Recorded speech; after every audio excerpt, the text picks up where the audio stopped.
Hi hello నమస్తే welcome to our channel Telugu Rajyam. నేను మీరా. చూసారు కదా, ఇదే దేవరా నుంచి అఫీషియల్గా రిలీజ్ అయినటువంటి పోస్టర్. ఈ పోస్టర్లో 2 ఫేసెస్ అయితే కనబడుతున్నాయి. మెయిన్గా ఈ ఫేసెస్ చూస్తున్నప్పుడు నాకు జైలవ కుస మూవీ టైంలో రిలీజ్ చేసిన ఒక పోస్టర్ అయితే గుర్తొస్తుంది. 3 ఫేసెస్తో రిలీజ్ చేశారు. అయితే అక్కడ కన్ఫామ్గా ఫస్ట్లో మనకి లవ మరియు జై క్యారెక్టర్స్ రివీల్ అయ్యాయి. కుష అనే క్యారెక్టర్ ఉందని కూడా మనకు తెలియదు. బట్ తర్వాత రిలీజ్ అయినప్పుడు మనం 3 క్యారెక్టర్స్ కాబట్టి 3 ఫీల్ అయ్యాం. అయితే ఇక్కడ దేవరాలో 2 క్యారెక్టర్స్ ఉన్నాయని అందరూ భ్రమపడుతున్నారేమో అని అయితే నా అభిప్రాయం. బికాస్ ఇక్కడ 2 క్యారెక్టర్స్ ఉండే ఛాన్స్ లేదు. ఎందుకంటే ఇక్కడ టైం డిఫరెన్స్ ఉండే ఛాన్స్ ఉంది. ఎందుకంటే ఇప్పుడు మొన్న సైఫ్ అలీ ఖాన్ టీజర్ రిలీజ్ అయింది. ఆ టీజర్లో మీరు బాగా గమనించారంటే 2 కైండ్ ఆఫ్ క్యారెక్టర్స్ అక్కడ కూడా కనపడుతున్నట్టు అనిపిస్తున్నాయి. బట్ సింగిల్ పర్సనే. ఒకటి షార్ట్ హెయిర్తో మన ఆచార్య మూవీలో సోను సూద్ లాగా షార్ట్ హెయిర్తో అదే సేమ్ గెటప్ లాగా రిఫరెన్స్ అనిపించింది.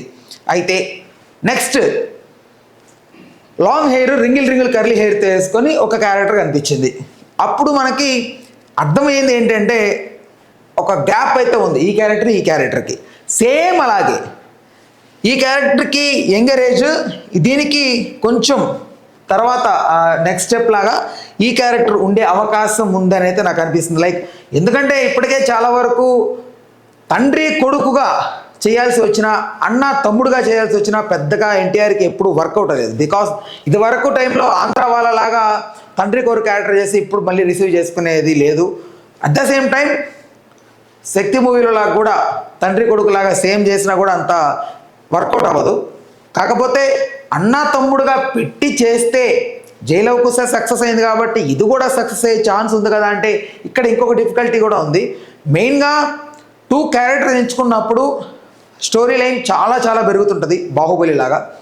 అయితే ఈ మూవీలో జాన్వీ కపూర్ మెయిన్గా హీరోయిన్గా ఉన్నప్పుడు ఒకటి ఫాదర్కి క్యారెక్టర్ సన్ క్యారెక్టర్గా డిసైడ్ అయ్యి ఉంటే వాళ్ళు ఈ క్యారెక్టర్కి ఎవరిని పెట్టుంటారు, ఈ క్యారెక్టర్కి ఎలాగో తెలిసిపోతుంది జాన్వీ అని, ఈ క్యారెక్టర్కి ఎవరిని పెట్టుంటారు అనేది సస్పెన్స్ ఉంటుంది. లేదు అంటే ఈ క్యారెక్టర్ నుంచి అప్గ్రేడ్ వర్షన్ అయిన ఈ క్యారెక్టర్ అయి ఉంటే మాత్రం నిజంగా చాలా బాగుంటుంది సినిమా అని అయితే నాకైతే అనిపిస్తోంది. నిజంగా దేవరా ఇప్పటికే వచ్చిన అప్డేట్స్ అన్నీ ఒకసారి క్రాస్ చెక్ చేస్తే మనం ఫస్ట్ జాన్వీ కపూర్ సెట్ అవ్వదు అనుకున్నాం. నిజంగా ఆ సాంగ్లో చూసినప్పుడు అందరూ ఆ సాంగ్ ఫస్ట్ రోల్ గురైనా తర్వాత ఆ సాంగ్ చాలా స్లోగా ఎక్కేసింది, అది అందరికీ స్లో పాయిజన్ లాగా. దాని తర్వాత సైఫ్ అలీ ఖాన్ క్యారెక్టర్ ఫస్ట్లో రిలీజ్ చేసిన just as a poster, but తర్వాత వచ్చిన మొన్న టీజర్ ఆయన బర్త్డేకి ఆ టీజర్ చూస్తున్నంతసేపు ఈ మూవీలో అత్యంత బలమైన క్యారెక్టర్ అయింది అని తెలుస్తుంది. అండ్ ఇంకా చాలామంది ఉన్నారు, మలయాళం నుంచి యాక్టర్ ఉన్నారు, ఇంకొంతమంది ఉన్నారు. అండ్ ఒక బ్యాచ్ లాగా దేవర టీజర్లో కనపడింది, ఏదో సముద్రానికి సంబంధించి బ్లడ్ బాత్ లాగా కనపడుతోంది. ఇంకా చాలా సీక్వెన్సెస్ మూవీలో చాలా ఉన్నాయి. అండ్ ఇదంతా కూడా ఏదో తీయాలి కాబట్టి తీయాలనే రైతులైతే కొరటాల శివ టేక్ ఓవర్ చేయలేదు. దీన్ని ఒక ప్రెస్టేజియస్గా అయితే తీసుకొని చేస్తున్నాడు. బికాజ్ త్రిబులర్ టైంలో ఆ టైంలో హీరోగా రాజమౌళి గారి సినిమాలో నటించిన తర్వాత ఆ హీరోకి హిట్ ఉండదని అందరికి ఒక మిత్ ఉంది. దాన్ని తొలపడం కోసమే కొరటాల శివ చాలా ట్రై చేస్తున్నాడు. బికాజ్ ఇంక్లూడింగ్ ఎన్టీఆర్ ఆల్సో, ఎందుకంటే సొంత బ్రాండర్తో పెట్టి మరీ సినిమా చేస్తున్నాడు కదా. అట్ ద సేమ్ టైం ఇది ఆచార్య తర్వాత రాబోతున్న సెకండ్ ప్రాజెక్ట్ కాబట్టి జనాల్లో ఎంతో కొంత మేరకు భయం అయితే ఉంది. ఎందుకంటే సినిమా ఇఫ్ ఇన్ కేస్ పోతే ఇంకా ఎన్టీఆర్ ఆ బిత్ తొలగించిన వాడు అవ్వడు. అండ్ జనాలకి ఎన్టీఆర్ గారిని సోలోగా ఆఫ్టర్ 6 years తర్వాత చూస్తున్నాం. 2018లో వచ్చింది మనకు అరవింద సమేత. ఆ టైం నుంచి ఇప్పటి వరకు 2018 to 19, 20, 21, 22 వరకు RRR వల్లే బ్లాక్ అయిపోయాడు. 22 ఇప్పటి వరకు రేపు రాబోతున్న ఈ 1 month వరకు కూడా 2 years వరకు దేవరా కేటాయించాడు. సో 6 years పట్టింది ఎన్టీఆర్ని సోలో పర్ఫార్మెన్స్ చూడడానికి మనకి.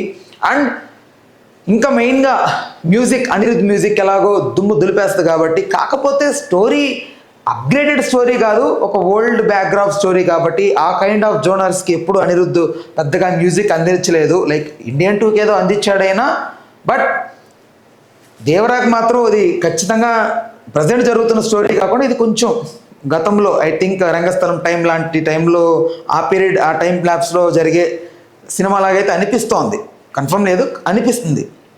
If in case double action అయినా కూడా అన్నాతమ్ముళ్ళలాగా ఉంటే బాగుంటుందేమో కానీ తండ్రి కొడుకులాగా చేస్తే అయితే ఖచ్చితంగా సినిమా ఇబ్బందుల్లో పడే అవకాశం ఉంది.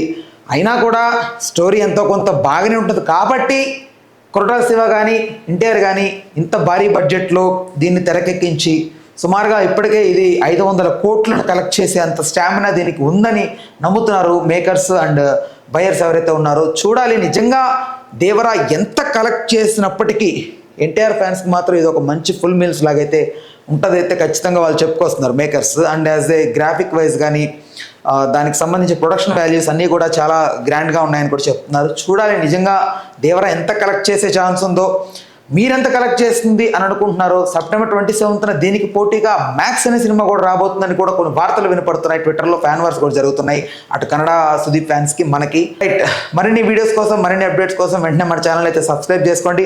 మీరు ఈ పోస్టర్ని చూసి ఏమనుకుంటున్నారో కామెంట్ సెక్షన్లో తెలియజేయండి. డ్యూయల్ రోలా, అన్నా తమ్ముళ్ళ, లేకపోతే ఏంటి తండ్రి కొడుకులా, వాటర్ మీరు ఏదనుకున్నా కూడా ఖచ్చితంగా కామెంట్ సెక్షన్లో తెలియజేయండి.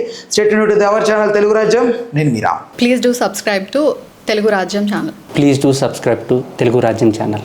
Please do subscribe to Telugu Rajyam channel. Hi అండి, నేను మీ ఆర్పీని, నెల్లూరు పెద్దారెడ్డి చేపల పులుసు ఓనర్ని. మీరు తెలుగు రాజ్యం అనే ఈ యూట్యూబ్ ఛానల్ సబ్స్క్రైబ్ చేసుకుని మంచి మంచి వీడియోలతో వస్తారు. Thank you so much. Hi people, I'm Sonakshi Verma and you please watch Telugu Rajyam and please subscribe to the channel.